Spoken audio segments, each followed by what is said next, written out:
Well, good evening, everyone. Good evening. Good evening. So welcome to our Hong Kong UST MBA Alumni Toastmaster Cup meeting tonight. I'm the Vice President of Education of our Cup. My name is Wilson, and I will be the Toastmaster of the evening today, basically to run through the schedule and make sure the meetings is smooth and everyone can get what they want in meetings. So first of all, the first thing is the opening remarks. Our President King is actually a little bit off work late, so he's actually on the way. But I will leave the closing statement to him later, and I here declare the meeting start. So first of all, today, in every Toastmasters meeting, we will have a theme. Our theme today is summer vacations. I'm sure everyone loves summer, especially in Hong Kong. It's so hot. In summertime, you can get a lot of sunshine, typhoon days, off work, movies, a lot of fairs for you to go. The fairs, computer fairs that you can buy cheap stuff. And of course, we have the Toastmaster most exciting meetings and workshops or demo meetings always in the summertime. And then in the Toastmaster meetings, we will have some facilitators. So first of all, let me introduce our facilitators today. First, we will have the timer, Tiffany. Okay, let's go to Arcana first. Alice, can you please come out and explain your role to us today?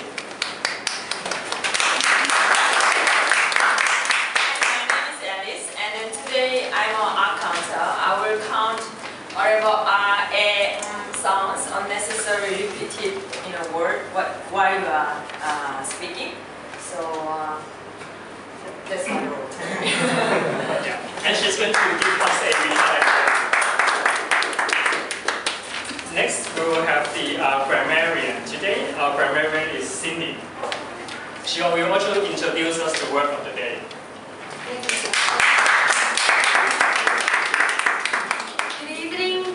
Toastmasters, fellow and guests. My name is Cindy, and I'll be the grammarian for tonight.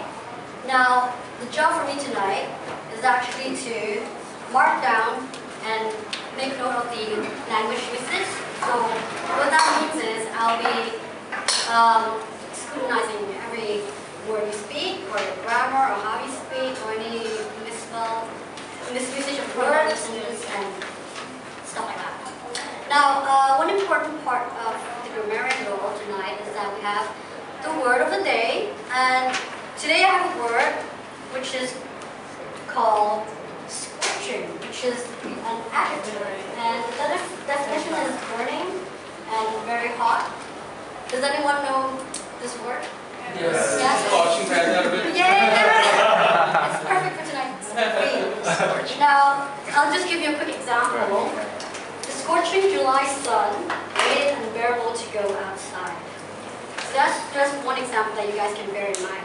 Now, what I hope you all guys will do tonight is to make use of this word if it's possible. And that's my job for tonight. Thank you, Wilson. Thank you, Henry.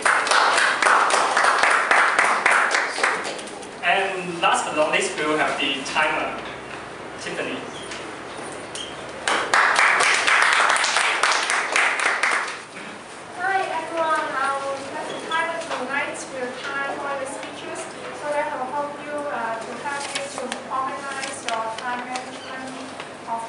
And hope you can get some improvement on it.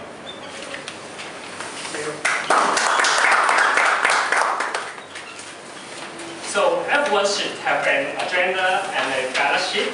So please raise your hand if you don't have one now. Okay, I'll Yes, I think so. Oh, yeah, it's okay. Yeah. The balance sheet is for you to I need Do you have one? okay, I will send to you later. Okay. It's for you to write down the comment for our speakers so that everyone can learn from each other. And the other purpose is that you have a chance to vote for the best speaker and the best orator today at the end of the meeting.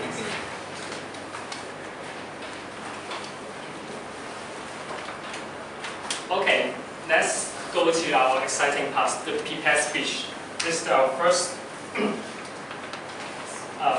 speech. Is going to be delivered by Brenda. She is a new joint member. She just joined us 2 months ago, and she's going to deliver her competence communication manual 1, and that's called the Icebreaker. The objective of this speech is to introduce herself to the audience and to the fellow members so that everyone can understand her more. She will have up to 6 minutes, and her title is My Stories, Similar or Unique. Let's welcome Brenda.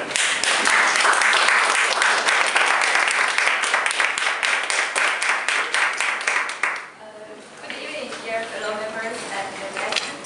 Since this is the first time that I stand here and deliver a speech to all of you, so at the start I will share with you some of my personal experience.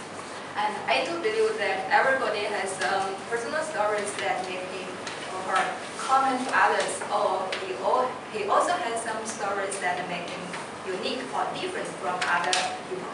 And this is also true for me. I was born and raised in Shanxi province from mainland China. In Chinese character, Shan means mountain and Xi means west. So Shanxi got its name because it's in the west of Taihang Mountain.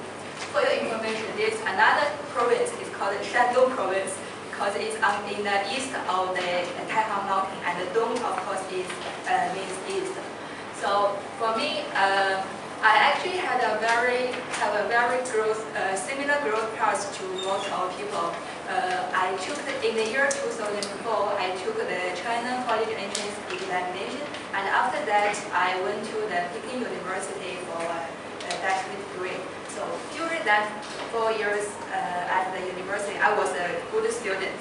I never thought about abandoning the university to start up a company, or I never thought about to go travel the world when I was a university student. So that's why I'm saying that my growth path is quite similar to most people. But I also have some stories that I believe is not so common to everybody. Today is August 8th of 2012. Does anybody remember what day it was just 4 years ago? It was August 8th, 2008. It was Beijing Olympic opening ceremony day. And I'm so proud to say that I was a volunteer for the Beijing 2008 Olympic Games.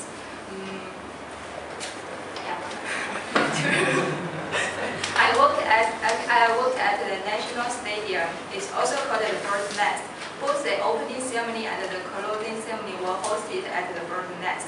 So during that period, my personal responsibility is actually distributing interphones in the morning. Interphone is a wireless communication equipment.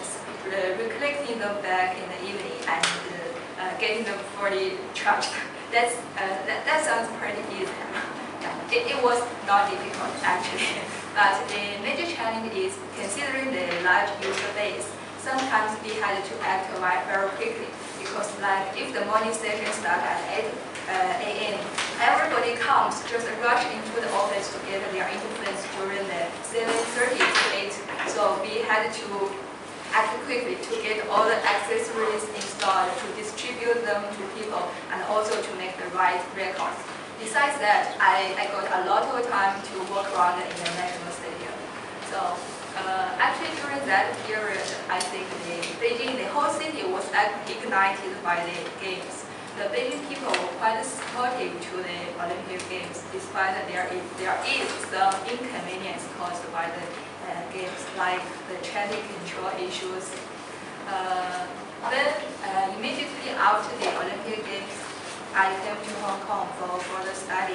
I went to HKUST for a research-based master degree. My research topic is actually very interesting. It was about carbon nanotubes. So I'm not sure if any of you have ever heard about it. Actually, we can tell from its name, carbon nanotubes. It belongs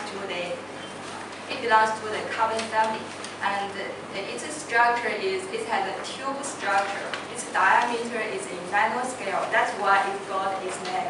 Actually, carbon nanotube has very two close relatives. One is carbon-60. Its fluorines, it has a football structure, very small. And another is graphene. Both of its two relatives got Nobel Prizes, but carbon nanotube didn't. Ever since its discovery in the year 1991, it has attracted very extensive research interest because of its mechanical, very extraordinary properties. But till now, all of those research are still on academic papers. There was once, we all know that our computers and mobile phones are getting faster and faster and smaller and smaller. Actually, the fundamental reason is fundamental element gets smaller and smaller, faster and faster. So for now, our mobile phones and computers are all based on silicon. So, but the silicon can't get smaller forever. So there was a time that people say carbon nanotube could be a very promising substitute for silicon. That's the academic story. So because after 20 years, people haven't figured out a way to make it into industry use. So that's why after graduation, I left carbon nanotube and became who I am now. And I'm now working as an IT consultant. So I'm very excited to join this club and hope to have a very good time here with all of you.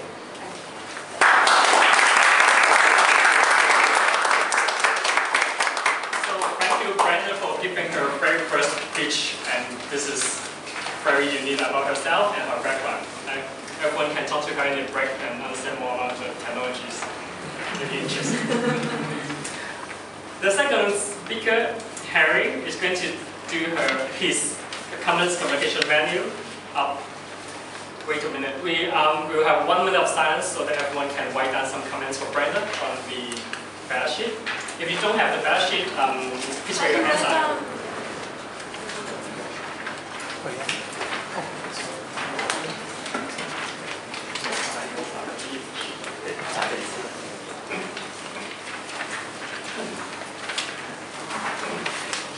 Does anyone need pens? You can write your statement first. We run out.